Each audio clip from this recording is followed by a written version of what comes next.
Doctor साहब ने दे दी इनकी आपको पीटीआई की। बाकी उम्र पत्नी जारी जब शादी की तो उस टाइम इनको पाकिस्तान में कोई लड़की नहीं मिली, इनको ये वही मिली ब्रिटिश नेशनल। उस टाइम इनको ख्याल नहीं आया कि मेरा जो बच्चा होगा वो कहाँ का नेशनल होगा।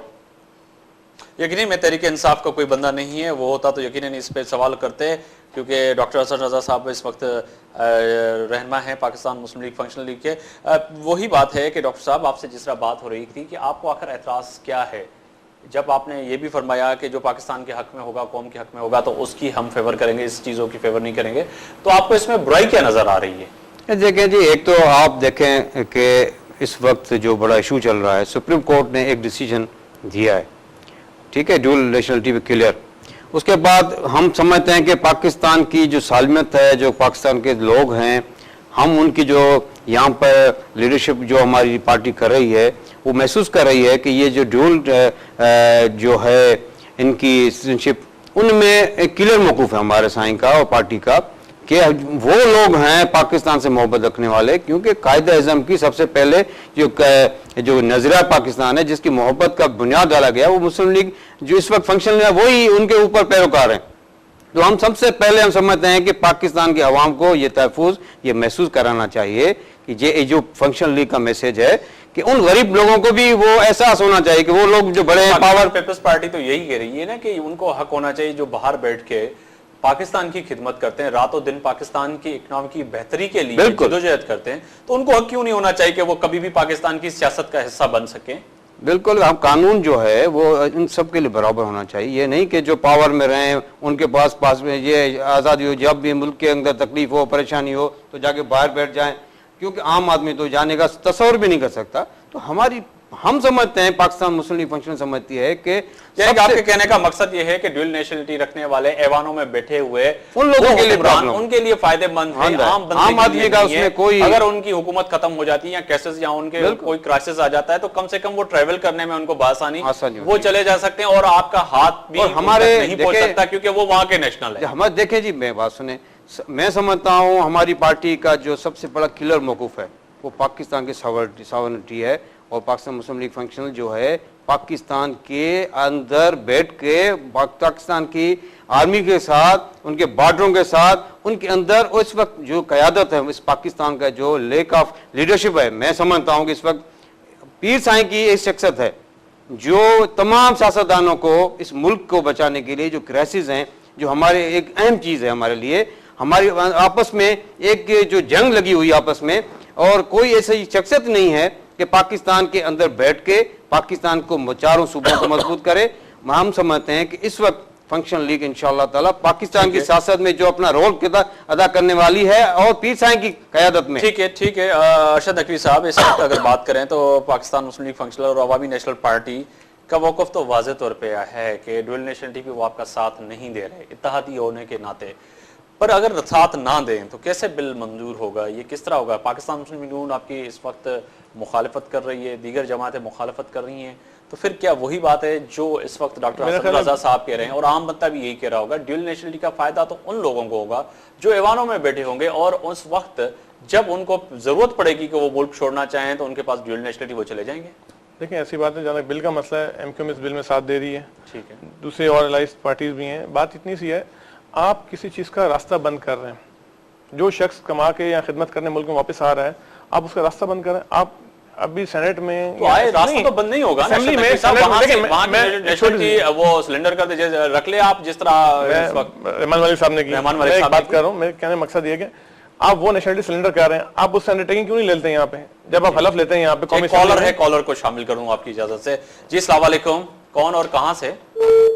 कॉल ड्रॉप हो गई जी। मेरा कहने का मकसद ये है कि जब आप जो है कौमी असेंबली का मेंबर मुंतखब होता है, सेनेट का मेंबर या सूबाई असेंबली मेंबर मुंतखब होता है, तो वहाँ भी आप हलफ देते हैं ना, हलफ देते हैं। आप एक कानून बना लें, आप बजाय इस झगड़े में पड़ने के पूरे पाकिस्तान को और पूरी मीडिया को इस पर आप लगाने के, आप एक कानून बना के दे दें, भजन आइंदा जो शख्स मेंबर कौमी असेंबली, सेनेट या सूबाई असेंबली बनेगा या किसी भी ओहदे पे तकर्रुर किया जाएगा, वो पाबंद होगा कि अपनी जिस टाइम तक वो रहेगा वहाँ पे उस सीट के ऊपर, जब तक वो अपनी जो है नेशनलिटी सिलेंडर करे, या वो पाबंद होगा पाकिस्तान के लाश का।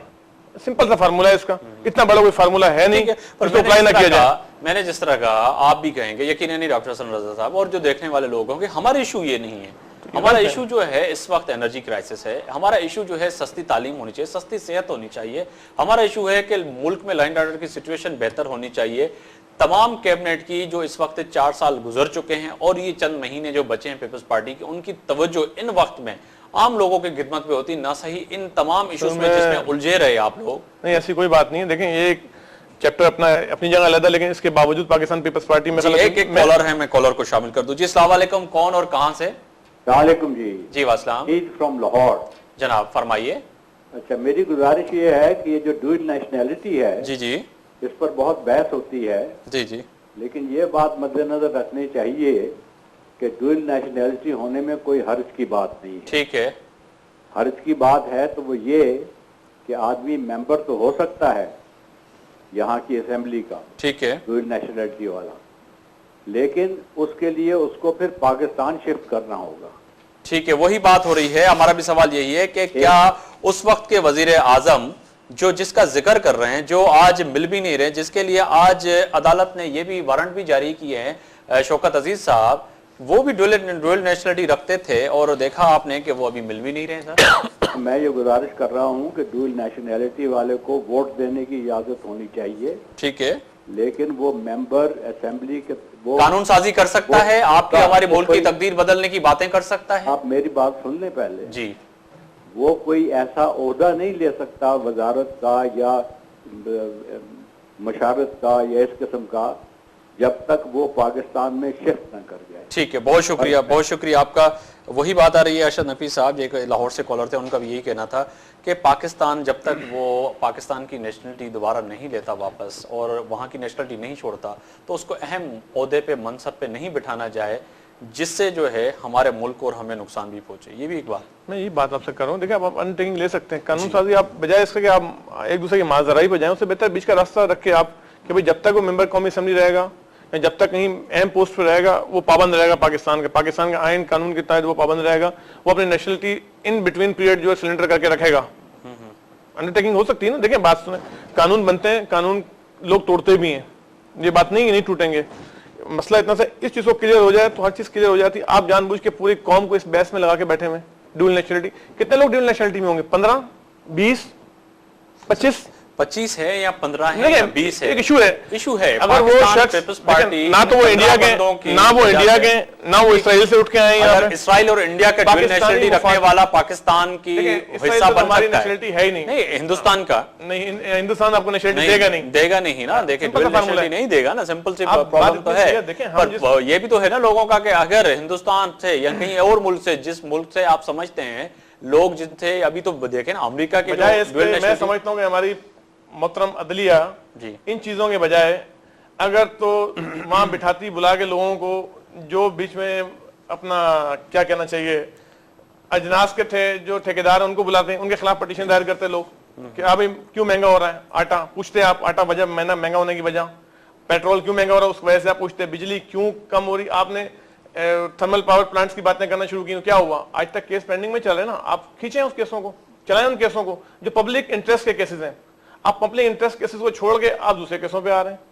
खुदा के वास्ते पाकिस्तान आपने बात की पाकिस्तान पीपल्स पार्टी 4 साल, देखें जब से पाकिस्तान पीपल्स पार्टी इख्तियार में आई उस दिन से पीपल्स पार्टी को गिराने की बातें करते रहे लोग, कभी कोर्ट के जरिए, कभी रैलियों के जरिए, कभी सुनामी के जरिए, कभी जो है किसके जरिए। लेकिन अल्लाह का शुक्र है कि जनाब मोहतरम कायद जनाब आसिफ जरदारी साहब ने, को चेयरमैन साहब ने अपने हिम्मत और इस्तकामत के साथ इस मुल्क को इस कंडीशन, इस बुरान में निकाला है। इस बुरान में जहां पर आप सवात के अंदर पाकिस्तान का झंडा नहीं लहरा सकते थे, वाना के अंदर आपकी फौज मार खा रही थी, आज लोगों का एतमाद और मोहब्बत साथ लेकर आपने उनको उस जंग पे खड़ा किया। आज आप जहां खड़े, जिस क्राइसिस में खड़े हैं, ये क्राइसिस थ्रू आउट पाकिस्तान के लिए नहीं है, थ्रू आउट वर्ल्ड है। जी डॉक्टर साहब, क्राइसिस डॉक्टर साहब के पास आ रहा हूं। डॉक्टर साहब, ये क्राइसिस की बात करें, क्राइसिस तो बहुत है मुल्क के अंदर। वही बात हो रही है कि आज हम ड्यूल नेशनलिटी पे बात कर रहे हैं, आज हम जो है स्विस हुकाम को खत लिखने की भी बात कर रहे हैं, वजीर आजम लिखेगा या नहीं लिखेगा खत, नॉन इश्यूज पे बात कर रहे हैं बैठ के। इश्यूज की बात क्यों नहीं हो रही मुल्क के अंदर? कि एनर्जी क्राइसिस पे बात हो रही है, जिस तरह अरशद नकवी साहब कह रहे हैं, थलकोल पे बात होती, आज जो है आटे पे बात होती, आज जो है मुल्क की लाइन ऑफ सिचुएशन पे बात होती, हम इन इश्यूज पे उलझे होते हैं। क्यों डॉक्टर साहब? ये देखें, हमारे सबसे बड़ी जो इस मुल्क के अंदर जो इस वक्त गवर्नमेंट चल रही है और हमारा जो उनके साथ एक साथ है वो सिर्फ एक अहम पहलू पे है। जो प्रॉब्लम है वो इस मुल्क के अंदर हैं, वो पैदा किए गए हैं। पीपल्स पार्टी के गवर्नमेंट को वो कहती हैं कि हमें मिले हैं गुस्से में, ठीक है जी, लेकिन हम जो उनका साथ दे रहे हैं ना, वो सबसे अहम इशू वो क्या है, वो जमहूरियत है, डेमोक्रेसी है। एक कॉलर को इजाजत से मैं आपके जो ले लेता हूँ, बात कर लेते हैं जी। अस्सलाम वालेकुम, कौन और कहाँ से? सलाम जी, दादी इस्लामाबाद से बात कर रहा हूँ जी जी। जरा बात यह है कि हमने तो आवाम ने तो जो है इन मिनिस्टरों पर इतबार करके इनको असेंबली में भेज दिया।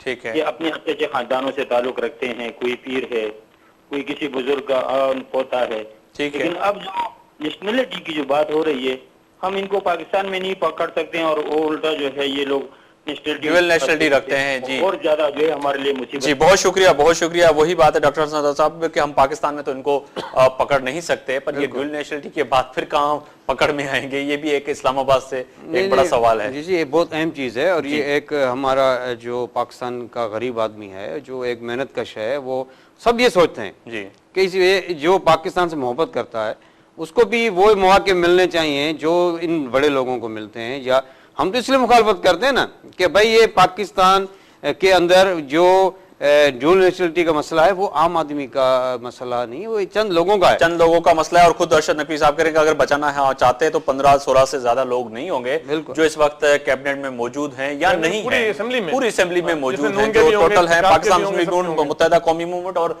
तमाम लोग जो पार्टी इस में वक्त बैठी हैं, पार्लियामेंट में बैठी हैं, उनके ज्यादा से ज्यादा 15 से ज्यादा लोग नहीं हुए। पर सवाल फिर वही है कि आखिर ये 15 लोगों की बात नहीं है, पर पाकिस्तान में मौजूद करोड़ लोगों की बात है, जिनका मसला यही है कि वही जिस तरह एक कॉलर ने कहा कि इनको हम पाकिस्तान में पकड़ नहीं सकते, तो ड्यूअल नेशनलिटी रखने के बाद अगर ये बैरून मुल्क चले जाते हैं तो वहां से एहतसाब के लिए हम किस तरह से हमारी अदलिया, हमारे मुल्क के जो है सिक्योरिटी फोर्सेस उनको वापस लाएंगे और उनसे पूछेंगे कि आपने अपने दौरे हुकूमत में इस कौम से और इस मुल्क से क्या किया। यकीनन ब्रेक के बाद आएंगे तो यही सवाल करेंगे हम अपने मोज़ेस